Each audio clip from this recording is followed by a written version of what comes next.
तो चलिए हम लोग दूसरे प्रश्न की ओर बढ़ते हैं।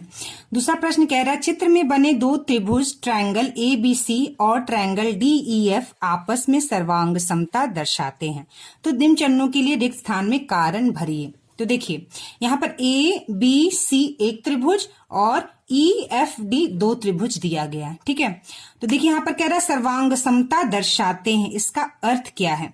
इसका अर्थ जो हम लिखते हैं बच्चों वो किस प्रकार से लिखते हैं पहले हमको तो ये समझना होगा। जैसे कोण A कोण D के बराबर है, कोण C कोण F के बराबर है और कौन सी भुजा किस भुजा के बराबर है। तो इस प्रश्न को देखिए पहले हम लोग समझेंगे कि इस प्रश्न का कारण किस तरह से बताना है। तो यहाँ पे मैंने त्रिभुज बना दिया है। तो क्या कह रहा है? ABC सर्वांगसम है DEF के। देखिए बच्चों इसका अर्थ क्या होता है? ABC DEF, AB यह जो AB है DE के बराबर होता है। यह जो सर्वांग समता दर्शा रहा है त्रिभुज का, इसका अर्थ होता है AB भुजा DE भुजा के बराबर होगी। तो AB भुजा DE भुजा के बराबर होगी। जब भी इस तरह से हम लिखेंगे तो इसका अर्थ यह होता है कि AB भुजा DE भुजा के बराबर होगी और ये ऊपर की जो भुजा है BC भुजा EF भुजा के बराबर होगी। तो BC भुजा EF भुजा के बराबर होगी। तो देखिए AB भुजा जो है DE भुजा यानी कि DE भुजा के, यानी AB भुजा जो है DE भुजा के बराबर होगी और BC भुजा यानी BC भुजा जो है EF भुजा के बराबर होगी। यानी यह BC भुजा जो है यह EF भुजा के बराबर होगी। और अब AC, अब देखिए ये जो AC भुजा है A और C भुजा जो है वह D और F भुजा के बराबर होगी। तो AC भुजा जो है इसको हम 3 लाइन दे देंगे, ये DF भुजा के बराबर होगी। इसका यह अर्थ होता है। यह जो हम लिखते हैं ना सर्वांग समता, यह त्रिभुज इस त्रिभुज के सर्वांग सम है। तो इसका अर्थ होता है जो लिखा हुआ कि AB DE भुजा के बराबर होगी, BC भुजा EF भुजा के बराबर होगी और A और C भुजा DF भुजा के बराबर होगी। इस तरह से तो हम यहाँ लिखेंगे AC भुजा जो है वह DF भुजा के बराबर होगी। ठीक है, दूसरी बात A भुजा पर D भुजा रखेंगे। यह जो A भुजा है A भुजा पर हम D वाला पॉइंट रखेंगे, A पे D वाला पॉइंट रखेंगे, इसका B वाले पॉइंट पर ये E वाला पॉइंट रखेंगे। आप देखिए बात को समझिएगा। यह जो ABC लिखा है मैं फिर से लिख देती हूँ यहाँ पे ABC, यह जो है सर्वांगसम है DEF त्रिभुज के। ठीक है, यहाँ पे त्रिभुज का सिंबल लगेगा, ये त्रिभुज के। ठीक है, तो A यानी कि यह त्रिभुज जब हम इस त्रिभुज के ऊपर रखेंगे, जब ये वाला त्रिभुज हम इस वाले त्रिभुज के ऊपर रखेंगे, मान लीजिए एक त्रिभुज यह दूसरा नंबर त्रिभुज, यानी दूसरा नंबर त्रिभुज जब हम एक नंबर त्रिभुज के ऊपर रखेंगे तो A वाले पॉइंट पे D वाला पॉइंट रखेंगे। ठीक है, A वाले पे D वाला रखेंगे। ठीक है, इसका यह अर्थ होता है A वाले पे D वाला रखेंगे, B वाले पे E यानी B वाले पॉइंट पे E वाला पॉइंट रखेंगे, B वाले पॉइंट पर E वाला पॉइंट रखेंगे। ठीक है, और C वाले पॉइंट पे F वाला पॉइंट रखेंगे, C वाले पॉइंट पे F वाला पॉइंट रखेंगे, C वाले पॉइंट पे F वाला पॉइंट रखेंगे। यह इसका अर्थ होता है। तो यहाँ पूछ रहा है कारण बताइए। ठीक है, अब आप बात समझे, यानी इस त्रिभुज को जब हम इस त्रिभुज पर रखेंगे बच्चों तो यह कोण जो है इस कोण पे रखेंगे। देखिए A कोण पर D कोण जाएगा, A कोण पर D कोण जाएगा। ठीक उसी तरह से ये देखिए C वाला कोण किसके बराबर है? F वाले कोण के बराबर है। तो देखिए C कोण पर F वाला कोण जाएगा। तो देखिए C और F, ठीक है, यहां से कोरिलेट कीजिए C और F, तो यह इसका अर्थ होता है। ठीक है, अब देखिए यहां पर कह रहा है AC is equal to FD, यानी AC is equal to FD। इसका अर्थ होता है बच्चों कि यह इसके बराबर है, यानी यह जो है इसके बराबर है। क्यों बराबर है? क्योंकि यह कोण दोनों जो है संगत भुजा पे है और यह दोनों कोण भी जो है संगत भुजा पे है। यह दोनों कोण A और C संगत भुजा पर है और F और D कोण भी संगत भुजा पर। तो इसका कारण क्या लिखेंगे बच्चों? संगत भुजाएं, संगत भुजाएं। ठीक है, क्या लिखेंगे इसका कारण? संगत भुजाएं हैं। क्या है? संगत भुजाएं। अब देखिए BAC इक्वल टू FDE, यानी B ए सी, यानी यह वाला कोण किसके कोण के बराबर है? एफ डी ई के। ठीक है, एफ डी ई के। तो यह संगत कोण हुआ। क्या कोण हुआ बच्चों? संगत कोण। तो हम यहां लिखेंगे संगत कोण। इसका कारण क्या है? क्योंकि यह संगत कोण है। और सी वाला कोण जो है एफ वाले कोण के बराबर है, इसका भी अर्थ है कि यह संगत कोण है। क्या है बच्चों? संगत कोण है। ये जो है संगत कोण है इस त्रिभुज का जब हम इसको, क्यों कोण है बच्चों कि यह कोण इस कोण पर रखेंगे तो यह दोनों कोण दोनों त्रिभुजों का संगत कोण है, और यह संगत कोण है, और यह जो है संगत भुजा है। तो देखिए बच्चों, तीसरे प्रश्न में क्या कह रहा है? यहां पर एक चित्र है और इस चित्र में आप देख सकते हैं कि दो त्रिभुज है। ठीक है, ए सी बी और बी ए डी त्रिभुज है।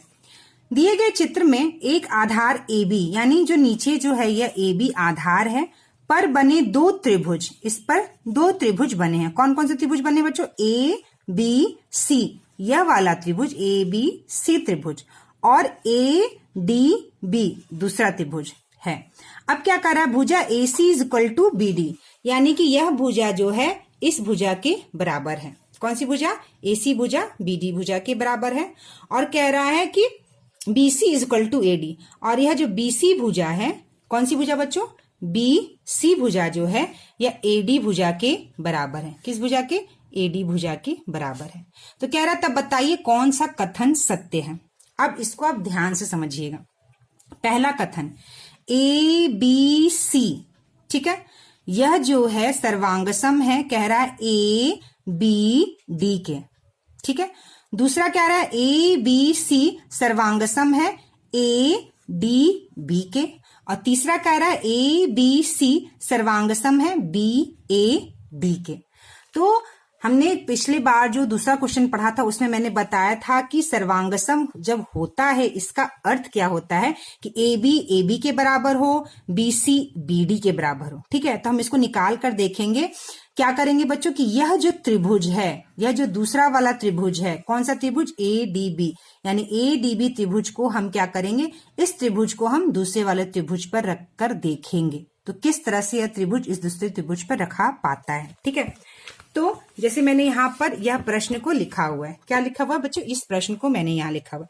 तो मान लीजिए मैंने एक त्रिभुज ये है, ठीक है, तो यहाँ बनाते हैं हम लोग पहला एक त्रिभुज जो है हमने इस तरह से बनाया। ठीक है, ए बी सी, ठीक है, ए बी सी। तो तीनों में क्या कह रहा है? ए बी सी कह रहा है, तीनों में ए बी सी ही बोल रहा है। ठीक है, अब क्या कह रहा है कि ये वाला त्रिभुज जो इस वाला त्रिभुज के बराबर है। ठीक है, और यह वाला त्रिभुज का भुजा जो है इस भुजा के बराबर है। सॉरी, त्रिभुज मैंने बोल दिया। यह भुजा एसी भुजा बीडी भुजा के बराबर है और एडी भुजा बीसी भुजा के बराबर है। तो क्या कह रहा है कि कौन सा कथन सत्य है?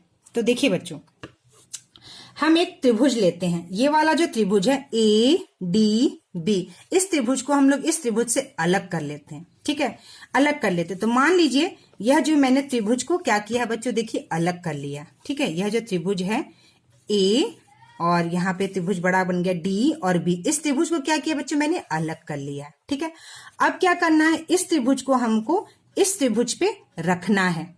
इस त्रिभुज पे क्या करना है बच्चों? हमको रखना है। तो इस त्रिभुज पे रखने के लिए हम इसको इस प्रकार रखेंगे तो यह त्रिभुज इस पर इस तरह से रखाएगा। तो आप अगर देखिए कि जो डी वाला पॉइंट है सी पर जाएगा, और जो बी वाला पॉइंट है ए पर जाएगा, और ए वाला पॉइंट बी पर जाएगा। इस तरह से देखिए, यानी कि आप ध्यान से समझिएगा। हमें क्या करना है? इस त्रिभुज को निकालकर हमें इस त्रिभुज पर इस तरह से बैठाना है। तो जब हम ये वाले त्रिभुज को जब हम निकाल कर इस वाले त्रिभुज पर बैठाएंगे तो देखिए बच्चों, बी वाला पॉइंट ए पर आएगा और डी वाला पॉइंट सी पर आएगा और ए वाला पॉइंट यह बी पर आएगा। त्रिभुज थोड़ा छोटा बन गया। ठीक है, ए पर आएगा। तो देखिए, तो ये देखिए ए बी सी किसके सर्वांगसम होगा? बी ए डी के। और यह कथन तीसरा वाला सत्य है, A B C B A D के सर्वांगसम होगा। इसको आप दूसरे तरीके से भी समझ सकते हैं। दूसरे तरीके से कैसे समझ सकते हैं? देखिए, मैं आपको दिखाती हूं। ए बी भुजा जो है वह ए बी भुजा के बराबर है। देखिए ए बी भुजा के बराबर, यह सही है। ए बी भुजा इस त्रिभुज का ए बी भुजा इस त्रिभुज के बराबर, ये तो सही है। अब कह रहा है बीसी भुजा बीडी भुजा के बराबर है। बीसी भुजा बीडी भुजा के बीसी भुजा बीडी भुजा के बराबर है। तो क्या यह कथन सत्य होगा? नहीं। आप ध्यान से देखिए मैं क्या कह रही हूं। बीसी मैंने पिछली वीडियो क्लास में दूसरे प्रश्न में बताया था, इसको हम कैसे देखते हैं। बीसी तो देखिए कहां है बच्चों बीसी कह रहा है बीसी जो है बीडी के बराबर है, यानी यह बीसी जो है बीडी के बराबर है। क्या यह बीसी बीडी के बराबर है? नहीं। तो यह कथन गलत है। ठीक है, अब ये वाला देखते हैं। ए बी भुजा एडी भुजा के बराबर है। तो ए बी भुजा ए डी भुजा के बराबर है। ए बी भुजा एडी भुजा के बराबर है। तो क्या ए बी भुजा बच्चों एडी भुजा के बराबर है? नहीं, यह भी कथन गलत है। अब इसको देखते हैं हम लोग। ए बी भुजा बी ए भुजा के बराबर है। तो ए बी भुजा बी ए भुजा के बराबर है। हाँ, ए बी और बी ए एक दूसरे के बराबर है दोनों त्रिभुज का, तो यह सही है। अब देखिए बीसी भुजा एडी भुजा के बराबर है। तो देखिए बीसी भुजा एडी भुजा के बराबर है। तो यह बीसी भुजा जो है यह एडी भुजा के बराबर है। यह हमारा प्रश्न में दिया है। देखिए बीसी भुजा एडी भुजा के बराबर है। तो बीसी भुजा एडी भुजा के बराबर है। अब यहाँ पे देखिए ए सी, अब हम क्या लिखेंगे बच्चों? ए और सी बीडी के बराबर है।